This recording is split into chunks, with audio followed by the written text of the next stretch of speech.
প্রাথমিক সহকারী শিক্ষক নিয়োগ 2025-এর চূড়ান্তভাবে সুপারিশপ্রাপ্ত 14,384 জন শিক্ষক যোগদান ও পদায়নের দাবিতে রবিবার থেকে লাগাতার অবস্থান কর্মসূচি শুরু করেছেন। রবিবার বাংলাদেশ জাতীয় জাদুঘরের সামনে সুশৃঙ্খলভাবে এই কর্মসূচি পালন করছেন সুপারিশপ্রাপ্ত শিক্ষকরা। মোহাম্মদ শাহজালাল ভূঁইয়া উজ্জ্বলের তথ্যচিত্রে বিস্তারিত। আমরা নিয়োগ চাই এবং আমাদের সাথে পরিপূর্ণ বিচার আদায় করে আমরা এখান থেকে যার নিজস্ব জেলায় ফিরে যেতে চাই। ঘরে বা ইন্ডাস্ট্রিতে মেঘনা স্টার কেবলস, বিশুদ্ধ কপারের নিরাপদ কেবলস, আপনার নিরাপত্তার সঙ্গী। সুপারিশপ্রাপ্ত শিক্ষকরা জানান, দীর্ঘ প্রতীক্ষার পর নিয়োগের চূড়ান্ত ফলাফল প্রকাশিত হলেও এখনো পর্যন্ত তাদের নিয়োগ ও পদায়ন কার্যক্রমে দৃশ্যমান কোনো অগ্রগতি হয়নি। এতে তারা চরম অনিশ্চয়তা ও মানসিক উদ্বেগের মধ্যে দিন কাটাচ্ছেন। সবার বাবা মা, সবার ফ্যামিলি অনেক অনেক আশা আকাঙ্ক্ষা নিয়ে আমাদের জন্য অপেক্ষা করছেন।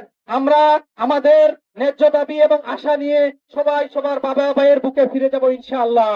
তাদের ভাষ্য অনুযায়ী রাষ্ট্রের গোয়েন্দা সংস্থা ও সংশ্লিষ্ট অধিদপ্তরের পুনঃতদন্ত শেষে গত 8 ফেব্রুয়ারি চূড়ান্ত সুপারিশ প্রদান করা হয়। HPL uPVC pipe and fittings, শক্ত, মজবুত ও দীর্ঘস্থায়ী এক পাইপে জীবন পার। আমার ছোট একটা বাচ্চা আছে 3 বছরের, ওরে নিয়ে আমার আজকে এখানে আসতে হয়েছে, অথচ আমাদের এখানে কিন্তু আসার কথা ছিল না।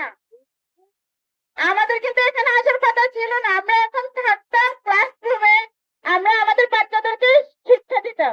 পরবর্তীতে সুপারিশপ্রাপ্তরা প্রয়োজনীয় কাগজপত্র জমা, মেডিকেল পরীক্ষা সম্পন্ন সহ যোগদানের সকল প্রস্তুতি গ্রহণ করেন। এমনকি অনেকেই পূর্বের চাকরি থেকেও ইস্তফা দিয়েছেন। আর কেউ বুঝবে না এই কষ্টটা। তারপরেও আজকে আমাদের এখানে আসতে হয়েছে। দীর্ঘ 3টা মাস ধরে আমরা একটা কষ্ট, একটা ভিতরে যন্ত্রণা নিয়ে। এর আগে ঢাকা বিশ্ববিদ্যালয়ের কেন্দ্রীয় গ্রন্থাগারের সামনে সংবাদ সম্মেলনের মাধ্যমে তারা নিয়োগ প্রক্রিয়ার বিলম্ব নিয়ে উদ্বেগ প্রকাশ করেন এবং দ্রুত পদায়নের দাবি জানান। আমরা এত কষ্ট করে একটা কুচুকরি মহল বারবার প্রমাণ করতে চাইছে আমাদের চোখটা নিয়ে চর্চা করতেছে। শিক্ষকরা অভিযোগ করেন, প্রাথমিক ও গণশিক্ষা মন্ত্রণালয়ের পক্ষ থেকে পরস্পর বিরোধী বক্তব্য পরিস্থিতিকে আরও জটিল করে তুলেছে। একদিকে মন্ত্রী নিয়োগ প্রক্রিয়া চূড়ান্ত হওয়ার কথা বললেও সাম্প্রতিক সময়ে প্রতিমন্ত্রীর বক্তব্যে অনিশ্চয়তা তৈরি হয়েছে। এই প্রেক্ষাপটে পূর্বে ঘোষিত 10 দিনের আলটিমেটাম প্রত্যাহার করে সুপারিশপ্রাপ্ত শিক্ষকরা নতুন করে লাগাতার অবস্থান কর্মসূচি শুরু করেছেন। তারা জানান, ন্যায্য অধিকার আদায় না হওয়া পর্যন্ত এই কর্মসূচি অব্যাহত থাকবে বলে জানান। এতক্ষণ আপনাদের সাথে ছিলাম তামান্না ইসলাম তন্নি। প্রতিদিনের নিউজ আপডেট পেতে আমাদের সাথেই থাকুন।